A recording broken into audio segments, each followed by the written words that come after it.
नमस्कार दोस्तों। आज हम बात करेंगे प्रोक्टाइटिस और पाइल्स में क्या अंतर होता है। तो अगर हम बात करें प्रोक्टाइटिस की, तो प्रोक्टाइटिस में क्या होता है कि गुदा मार्ग, जो गुदा द्वार है, वहां से लेकर के रेक्टम तक के हिस्से में स्वेलिंग आ जाती है। जबकि पाइल्स में आप स्टेजेस के बारे में जानते हैं। फर्स्ट ग्रेड में सिर्फ ब्लीडिंग होती है, सेकेंड ग्रेड में मस्से जैसे स्ट्रक्चर बाहर आते हैं लेकिन अपने आप अंदर हो जाते हैं। थर्ड ग्रेड में मस्से जैसे स्ट्रक्चर बाहर तो आते हैं लेकिन उनको अंदर करने के लिए हमें पुश करना पड़ता है। और फोर्थ ग्रेड में मस्से जैसे स्ट्रक्चर बाहर आते हैं लेकिन वो अपने आप अंदर नहीं जाते, ना पुश करने पर जाते हैं।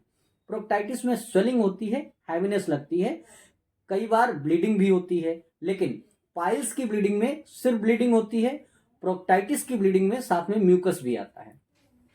पाइल्स में जनरली दर्द नहीं होता है, जबकि प्रोक्टाइटिस केस में मल त्याग से पहले भी दर्द होता है और पूरे पेट के हिस्से में, कह सकते हैं इस हिस्से में दर्द होता है।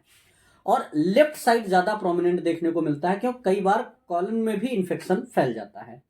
प्रोक्टाइटिस में, पाइल्स में जब देखते हैं तो उसमें कोई कट जैसा स्ट्रक्चर नहीं दिखाई देता है।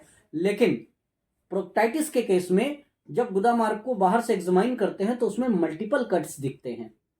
जो आपका पाइल्स होता है उसमें अगर हम बात करें तो किसी भी टाइप का मल त्याग करते टाइम दर्द नहीं होता, ब्लीडिंग तो होगी, दर्द नहीं होगा, फ्रेश ब्लड आएगा।